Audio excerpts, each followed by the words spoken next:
بسم اللہ الرحمن الرحیم۔ اللہ کا نور برسے گا ربیع الاول میں یہ سورت پڑھنا شروع کرو، گھر کا کونا کونا اللہ کے نور سے بھر جائے گا۔ حضرت محمد صلی اللہ علیہ وآلہ وسلم نے فرمایا۔ محترم ناظرین، ربیع الاول میں اگر کوئی عمل اللہ تعالیٰ کی رحمت اور برکت کو اپنے گھر کی طرف کھینچ سکتا ہے تو وہ ہے قرآن پاک کی تلاوت، کیونکہ قرآن کا ایک ایک لفظ سراسر نور ہے، سراسر شفا ہے اور سراسر برکت ہے۔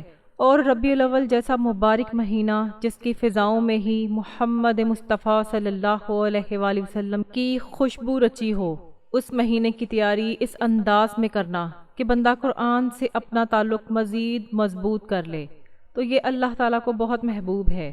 ایسی ایک مختصر سی صورت ہے قرآن پاک میں جو بہت ہی آسان ہے، ہر بندہ یاد بھی کر سکتا ہے، پڑھ بھی سکتا ہے، چاہے چلتے پھرتے ہوں یا بازار میں ہوں یا گھر کے کسی بھی کام میں مصروف ہوں۔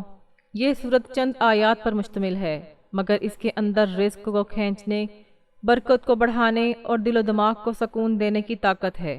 جو بندہ ربیع الاول میں ہی اس صورت کو اپنا معمول بنا لیتا ہے، دن میں 3 بار پڑھ لیتا ہے، فجر کے بعد، مغرب کے بعد اور سونے سے پہلے، یعنی 3 بار، تو اللہ تعالیٰ اس کے رزق میں ایسی کشادگی عطا فرماتے ہیں کہ کبھی کمی محسوس نہیں ہوتی، اور اس کے گھر کے کونے کونے میں اللہ کا نور اترتا ہے، برکت چھا جاتی ہے اور پریشانیاں، بیماری، رزق کی تنگی سب کچھ دور ہو جاتا ہے۔ اس صورت کو پڑھنے کے ساتھ ساتھ اگر انسان پورے قرآن کی تلاوت کو بھی اپنی زندگی کا حصہ بنا لے تو یاد رکھیں کہ قرآن پاک کا ہر لفظ اللہ کی رحمت اور نور ہے۔ قرآن کو دل سے پڑھنا، سمجھ کر پڑھنا، رب کے ساتھ تعلق جوڑنے کا سب سے مضبوط ذریعہ ہے۔ تو اس لیے آج ہی سے قرآن سے محبت کا آغاز کریں اور اس مختصر صورت کو دن میں 3 بار پڑھنے کا معمول بنا لیں۔ اللہ آپ کی زندگی میں وہ سکون، وہ راحت اور وہ خوشیاں بھر دے گا جن کی آپ کو تلاش ہے، اور آپ کا گھر انشاءاللہ دولت، صحت، محبت اور برکت سے لبریز ہو جائے گا۔ ربیع الاول کا مہینہ اسلامی سال کے ان مہینوں میں سے ایک ہے جسے اللہ تعالیٰ نے اپنی بے شمار رحمتوں اور برکتوں سے نوازا ہے۔ یہ وہی بابرکت مہینہ ہے جس میں سید الانبیاء رحمت للعالمین حضرت محمد مصطفیٰ صلی اللہ علیہ وآلہ وسلم اس دنیا میں تشریف لائے۔ یہی وجہ ہے کہ جب بھی ربیع الاول کا چاند نظر آتا ہے تو اہل ایمان کے دل خوشی، نور اور سکون سے لبریز ہو جاتے ہیں۔ یہ مہینہ دراصل ایمان کو تازہ کرنے، اللہ تعالیٰ کی بے پایاں رحمتوں کو سمیٹنے، نبی کریم صلی اللہ علیہ وآلہ وسلم کی سیرت طیبہ کو یاد کرنے اور اپنے گھروں کو قرآن و ذکر کے نور سے منور کرنے کا سنہری موقع فراہم کرتا ہے، کیونکہ جو ربیع الاول سے محبت کرتا ہے، جو بندہ اس مہینے کی آمد کی خوشی میں درود و سلام پڑھتا ہے، قرآن کی تلاوت کرتا ہے، نعتیں پڑھتا ہے یا نبی کریم صلی اللہ علیہ وآلہ وسلم کا ذکر کرتا ہے، تو اللہ تعالیٰ اس کے ذکر اور خوشی کی برکت سے اس کے دل کو، اس کے گھر کو اور اس کے نصیب کو منور فرما دیتا ہے۔ تو ناظرین، ربیع الاول کا مہینہ محض تاریخوں کا مجموعہ نہیں بلکہ رحمتوں کا نزول ہے، اور جو بندہ اس مہینے کی آمد سے پہلے ہی ذکر و اذکار شروع کرتا ہے، نبی پاک صلی اللہ علیہ وآلہ وسلم کے میلاد کی خوشی میں یہ عمل کرتا ہے، تو اللہ رب العزت اس کے اس عمل سے راضی ہوتا ہے، اس کے گھر کے کونے کونے میں نور برستا ہے، دولت، سکون، محبت اور رحمت اس گھر کا حصہ بن جاتی ہے۔ جو بندہ ربیع الاول کی برکت کو دل سے مانتا ہے اور اس مہینے سے سچی محبت کرتا ہے، اللہ تعالیٰ اس کے دل کی حاجتیں پوری فرما دیتا ہے، دعائیں قبول ہوتی ہیں، مصیبتیں دور ہو جاتی ہیں اور اللہ کی خاص رحمت اس بندے کو گھیر لیتی ہے۔ نبی پاک صلی اللہ علیہ وآلہ وسلم کی ولادت کی خوشی منانا، ذکر کرنا، درود پڑھنا، قرآن کی تلاوت کرنا، یہ سب ربیع الاول کی فضیلت پانے کا حصہ ہیں، اور جو شخص ان بابرکت دنوں میں ان ناموں کو انجام دے گا تو یقین جانے وہ اللہ کے ان خاص بندوں میں شمار ہوتے ہیں جن پر اللہ کی رحمت کے دروازے کھول دیے جاتے ہیں۔ تو ناظرین، ربیع الاول یہ وہ وقت ہے جب ہر مومن بندہ اپنے دل کو نبی پاک صلی اللہ علیہ وآلہ وسلم کی محبت سے بھر لیتا ہے، اپنی زبان کو ذکر سے اور اعمال کو نیکیوں سے سجا دیتا ہے۔ اس بابرکت مہینے میں اگر درود و سلام پڑھا جائے قرآن پاک کی تلاوت کی جائے، ذکر و اذکار کیا جائے تو یہ دلوں کی صفائی کا، دعاؤں کی قبولیت کا اور رزق میں بے پناہ برکت کا ذریعہ ہے۔ یہ صورت ایسی ہے کہ اگر ربیع الاول میں اسے پڑھنے کو معمول بنا لیا جائے تو اللہ تعالیٰ اس بندے کے گھر میں ایسے رزق کے دروازے کھول دیتے ہیں کہ وہ کبھی محتاجی نہ دیکھے، اور جب اللہ تعالیٰ خوش ہوتے ہیں تو انسان کا مقدر بھی بدل دیتے ہیں۔ اس مہینے کی خصوصیات میں سے ایک یہ بھی ہے کہ اگر کوئی بندہ اس دوران اللہ کے کلام یعنی قرآن مجید کی تلاوت کو اپنی زندگی کا معمول بنا لے اور خاص طور پر وہ سورت پڑھے جسے رسول اللہ صلی اللہ علیہ وآلہ وسلم نے بطور نور و برکت کی تعلیم دی ہے، تو اس کے گھر کے کونے کونے میں اللہ کا نور برستا ہے۔ اللہ تعالیٰ نے قرآن پاک میں بار بار اپنے نور کا ذکر کیا ہے۔ ارشاد باری تعالیٰ ہے، اللہ نور السماوات والارض، اللہ آسمانوں اور زمین کا نور ہے۔ یہ آیت اس حقیقت کو بیان کرتی ہے کہ اللہ کی ذات سراپائے نور ہے، اور اس کے کلام یعنی قرآن مجید میں بھی وہ نور ہے جو مومن کے دل کو منور کرتا ہے، اس کی زندگی کو سکون بخشتا ہے اور اس کے گھر کو برکت سے بھر دیتا ہے۔ نبی کریم صلی اللہ علیہ وآلہ وسلم نے بھی کئی مرتبہ اس بات پر زور دیا کہ قرآن مجید کی تلاوت گھروں میں کی جائے تاکہ وہ اجڑے ہوئے مقبروں کی مانند نہ ہو جائیں۔ چنانچہ جب انسان خاص طور پر ربیع الاول کے بابرکت دنوں میں قرآن پاک کی ایک مخصوص سورت کی تلاوت کو اپنا معمول بنا لیتا ہے تو اللہ تعالیٰ اپنے فرشتوں کے ذریعے اس گھر پر رحمتوں کا نزول فرماتے ہیں۔ یہاں اس بات کو بھی سمجھنا ضروری ہے کہ اللہ کے نور کا نزول صرف ظاہری روشنی تک محدود نہیں، بلکہ یہ نور انسان کے دل، دماغ، کردار اور گھر کے ہر گوشے کو منور کر دیتا ہے۔ گھروں میں سکون پیدا ہوتا ہے، دلوں سے نفرتیں مٹتی ہیں، رزق میں برکت آتی ہے، اور سب سے بڑھ کر یہ کہ اللہ تعالیٰ اپنی خاص رحمت اور قرب عطا فرماتا ہے۔ ربیع الاول میں جب کوئی شخص قرآن کی اس مخصوص سورت کو پڑھتا ہے تو گویا وہ اپنے گھر کو نورانی چراغ سے منور کر دیتا ہے۔ جیسے اندھیروں میں چراغ جلتا ہے تو ہر شے روشن ہو جاتی ہے، ویسے ہی قرآن کی تلاوت سے دل و دماغ اور گھروں کے ماحول کو اللہ کا نور گھیر لیتا ہے۔ یہی وجہ ہے کہ اولیاء کرام اور بزرگان دین نے ہمیشہ اس بات پر زور دیا کہ قرآن مجید کی تلاوت گھروں میں معمول کے طور پر جاری رکھی جائے۔ احادیث مبارکہ میں بھی ہمیں اس بات کی واضح تعلیم ملتی ہے کہ قرآن کی تلاوت گھروں کو زندہ اور نورانی بناتی ہے۔ حضرت عبداللہ بن عباس رضی اللہ عنہ روایت کرتے ہیں کہ نبی کریم صلی اللہ علیہ وآلہ وسلم نے فرمایا، جس گھر میں قرآن پڑھا جاتا ہے وہاں سکون اور برکت نازل ہوتی ہے، فرشتے آتے ہیں اور شیاطین بھاگ جاتے ہیں، اور جس گھر میں قرآن نہیں پڑھا جاتا وہ اجاڑ مکان کی طرح ہو جاتا ہے۔ اسی طرح حضرت ابو ہریرہ رضی اللہ تعالیٰ عنہ سے روایت ہے کہ رسول اللہ صلی اللہ علیہ وآلہ وسلم نے فرمایا، اپنے گھروں کو قبریں نہ بناؤ، بے شک شیطان اس گھر سے بھاگتا ہے جس میں سورۃ بقرہ کی تلاوت کی جاتی ہے۔ یہ احادیث اس بات کا ثبوت ہیں کہ اللہ کے کلام کی تلاوت گھروں کو زندہ کرتی ہے اور ان میں نور اور رحمت کا نزول کرتی ہے۔ ربیع الاول چونکہ نبی کریم صلی اللہ علیہ وآلہ وسلم کی ولادت کا مہینہ ہے، اس لیے اس میں قرآن کی تلاوت اور ذکر و اذکار کی خاص اہمیت ہے۔ اہل ایمان کے لیے یہ ایک بہترین موقع ہے کہ وہ اپنے گھروں کو اللہ کے نور سے بھرنے کے لیے قرآن مجید کی ان صورتوں کو کثرت سے پڑھے جنہیں احادیث میں خاص فضائل کے ساتھ ذکر کیا گیا ہے۔ ان میں سورۃ فاتحہ نمایاں ہے۔ احادیث کی روشنی میں بھی یہ بات واضح ہے کہ قرآن کی تلاوت انسان کے لیے نور اور برکت کا ذریعہ ہے۔ حضرت ابو امامہ رضی اللہ تعالیٰ عنہ روایت کرتے ہیں کہ رسول اللہ صلی اللہ علیہ وآلہ وسلم نے فرمایا، قرآن پڑھا کرو کیونکہ قرآن قیامت کے دن اپنے پڑھنے والوں کے لیے سفارش کرے گا۔ حضرت عبداللہ بن مسعود رضی اللہ تعالیٰ عنہ سے روایت ہے کہ نبی کریم صلی اللہ علیہ وآلہ وسلم نے فرمایا، یہ قرآن اللہ کا دسترخوان ہے، جو اس سے جتنا لے گا وہی اس کا حصہ ہوگا، لہٰذا قرآن سے روشنی اور علم حاصل کیا کرو۔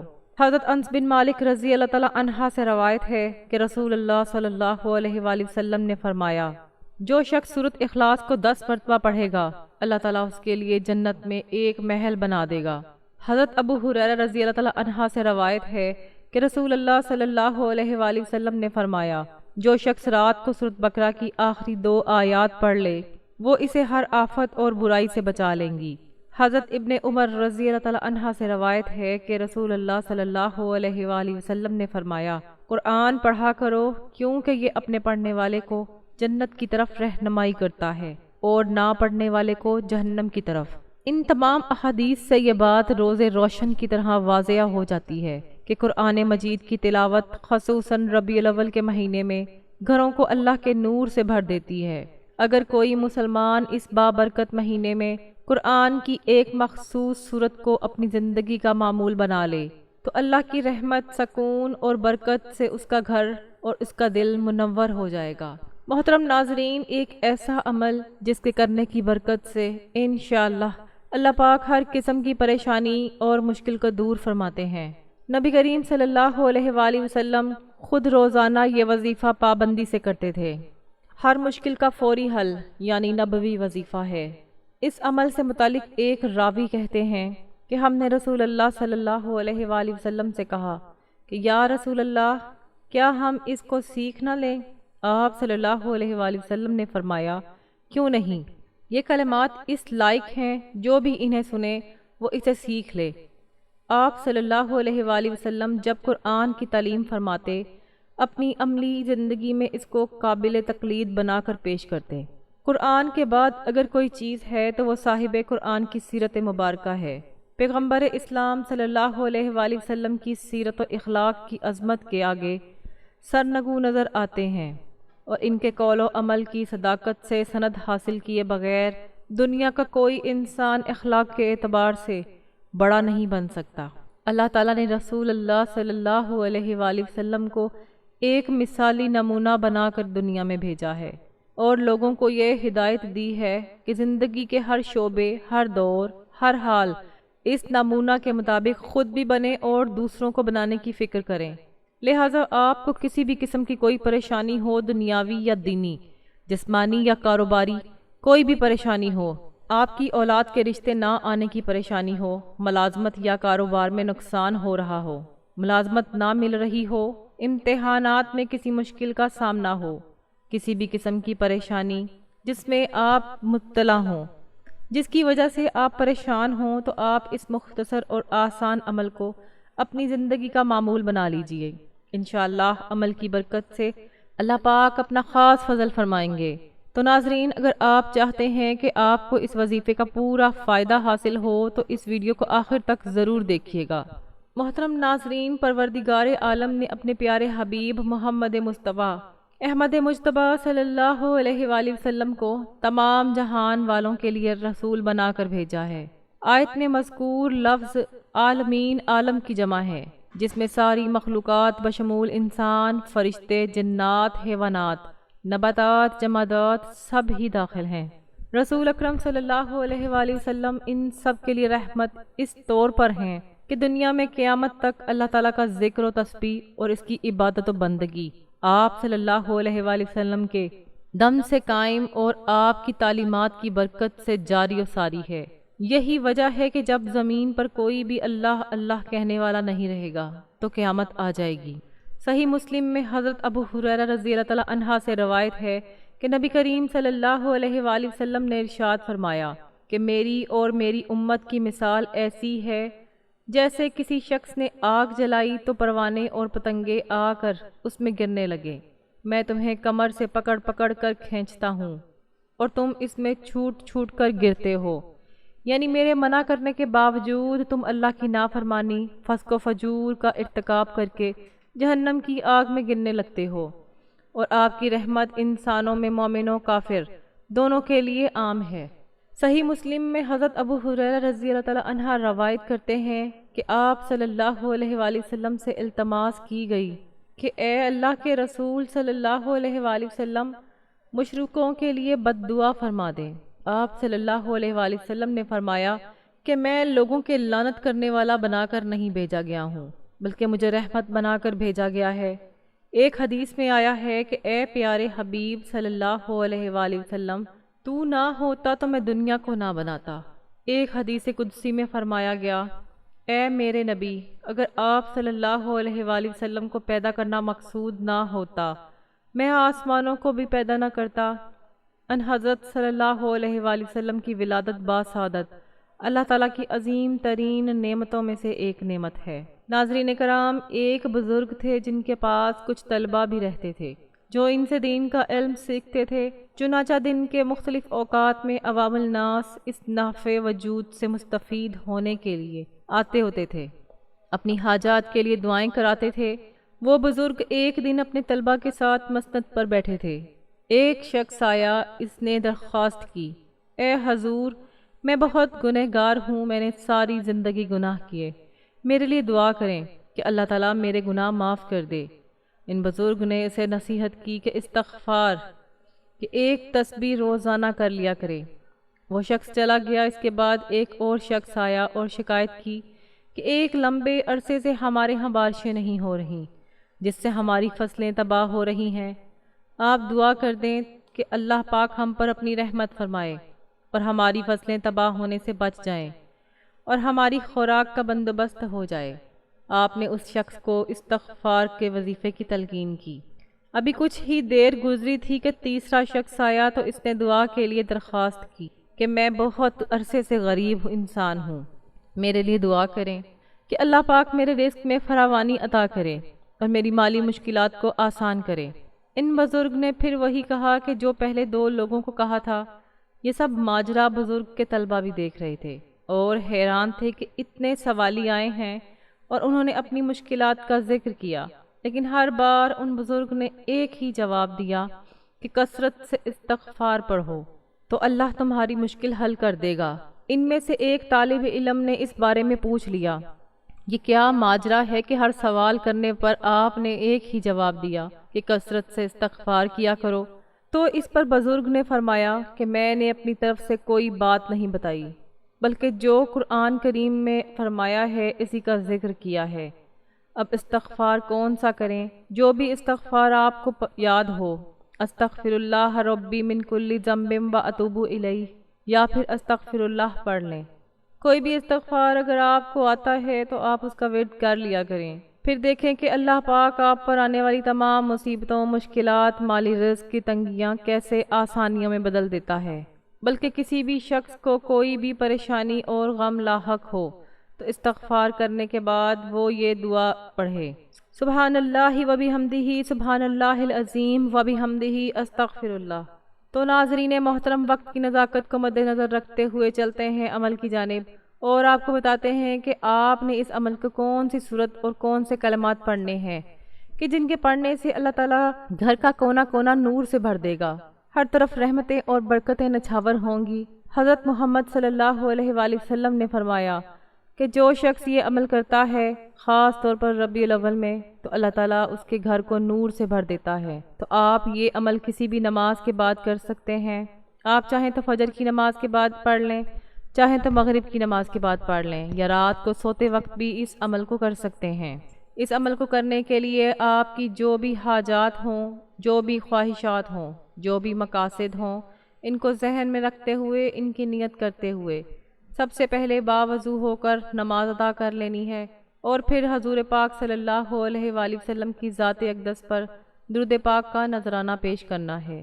ثواب کے لیے ایک مرتبہ میرے ساتھ بھی درود پاک پڑھ لیں۔ اللہم صلی علی محمد وعلی آل محمد کما صلیت علی ابراہیم وعلی آل ابراہیم انک حمید مجید۔ اللہم بارک علی محمد وعلی آل محمد کما بارکت علی ابراہیم وعلی آل ابراہیم انک حمید مجید۔ درود پاک پڑھنے کے بعد آپ نے دانوں والی ایک تسبیح لے لینی ہے، اور سب سے پہلے سبحان اللہ و بحمدہ، سبحان اللہ العظیم و بحمدہ، استغفر اللہ کی ایک تسبیح پڑھ لینی ہے۔ اس کے بعد قرآن پاک کی وہ سورت، وہ بابرکت، مختصر، آسان اور رزق میں برکت دینے والی سورت جو 7 آیات پر مشتمل ہے اور قرآن پاک کی ابتدائی سورت مبارکہ ہے، جسے سورۃ الشفاء بھی کہا جاتا ہے، ام القرآن بھی کہا جاتا ہے۔ یہ سراسر نور، سراسر شفا اور اللہ کا خاص تحفہ ہے۔ تو آپ نے سورۃ فاتحہ کی تلاوت کرنی ہے۔ بسم اللہ الرحمن الرحیم، الحمد للہ رب العالمین، الرحمن الرحیم، مالک یوم الدین ایاک نعبد و ایاک نستعین اہدنا الصراط المستقیم صراط الذین انعمت علیہم غیر المغضوب علیہم ولا الضالین آمین۔ سورۃ فاتحہ جو نبی کریم صلی اللہ علیہ وآلہ وسلم پر نزول وحی کی ابتدائی دنوں میں حضرت جبرائیل علیہ السلام اللہ کے حکم سے لے کر آئے اور فرمایا کہ یہ وہ سورت ہے جو رب کائنات نے خود اپنے خزانے سے عطا فرمائی ہے۔ یہ سورت ایسی روشنی ہے جو اندھیرے کو ختم کر دیتی ہے، دلوں کو سکون دیتی ہے اور گھروں میں نور اور رحمت برسا دیتی ہے۔ سورۃ فاتحہ صرف نماز کی سورت نہیں، یہ بندے اور رب کے درمیان ایک رابطہ ہے، ایک گفتگو ہے، ایک عرض ہے، اور اس عرض کا جواب اللہ خود دیتا ہے۔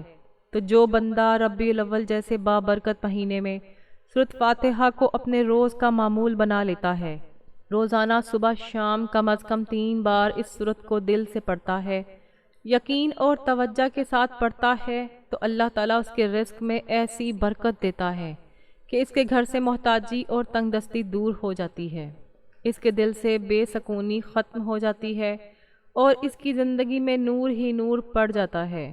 سورۃ فاتحہ نہ صرف رزق کے دروازے کھلواتی ہے بلکہ دل کی بیماریوں، نفسیاتی الجھنوں اور زندگی کی تھکاوٹوں کا علاج بھی ہے، اور یہ سورت نبی کریم صلی اللہ علیہ وآلہ وسلم کے ان خاص تحفوں میں سے ہے جن پر خود جبرائیل علیہ السلام نے کہا کہ یہ نور اللہ نے آسمانوں کی بلندیوں سے آپ کے لیے خاص نازل فرمایا ہے۔ اگر آپ چاہتے ہیں کہ ربیع الاول میں ایسا عمل کیا جائے جو اللہ کو پسند آ جائے تو رسول اللہ صلی اللہ علیہ وآلہ وسلم کی خوشنودی کا ذریعہ بن جائے، تو سورۃ فاتحہ کو دن میں 3 دن خلوص سے پڑھیں، بلکہ جب بھی نماز پڑھیں، نماز کے بعد دعا مانگنے سے پہلے 3 بار اس سورت کو لازمی پڑھیں، کیونکہ یہ سورت ایک دعا ہے، سب سے بہترین دعا۔ اگر آپ کو دعا مانگنا نہیں آتا تو اس سورت کو پڑھا کریں۔ یہ سورت آپ کے لیے سراسر ہدایت، حفاظت ہے، قبولیت ہے، آپ کی تمام حاجتوں کے لیے، آپ کی دنیا اور آخرت کی زندگی کے لیے بہترین دعا ہے۔ تو اس سورت مبارکہ کو آپ نے 3 مرتبہ پڑھ لینا ہے اور اس کے بعد ایک تسبیح استغفار کی پڑھ لینی ہے۔ استغفار آپ مختصر سا بھی پڑھ سکتے ہیں، یعنی استغفر اللہ یا پھر استغفر اللہ ربی من کل ذنب و اتوب الیہ۔ ایک تسبیح استغفار کی پڑھنے کے بعد آپ نے آخر میں اتنا ہی درود پاک پڑھ لینا ہے جتنا عمل کے شروع میں پڑھا تھا۔ اس کے بعد آخر میں دعا کریں اور دیکھیں کہ کس طرح آپ کی زندگی میں اللہ کا نور برسنے لگتا ہے، کیونکہ سورۃ فاتحہ کا عمل کوئی عام نہیں، یہ سورت ایک نور ہے، سراسر رحمت ہے جو دلوں کو بھی بدل دیتی ہے اور مقدروں کو بھی۔ یہ عمل کرنے سے گھر کے کونے کونے میں اللہ تعالیٰ کا نور برسے گا اور اللہ تعالیٰ کا خاص فضل و کرم آپ پر برسے گا۔ آخر میں دعا ہے کہ اللہ تعالیٰ میرا سنانا اور آپ کا سننا اپنی بارگاہ میں قبول و منظور فرمائے۔ اللہ تعالیٰ نیکی کی بات کو سننے، سمجھنے اور اس پر عمل کرنے کی بھی توفیق عطا فرمائے، آمین۔ ناظرین، گزارش ہے کہ اللہ تعالیٰ کے 99 ناموں میں سے کوئی ایک نام کمنٹ میں ضرور شیئر کریں۔ اللہ تعالیٰ ہم سب کا حامی و ناصر ہو، آمین۔ جزاک اللہ۔ السلام علیکم ورحمۃ اللہ وبرکاتہ۔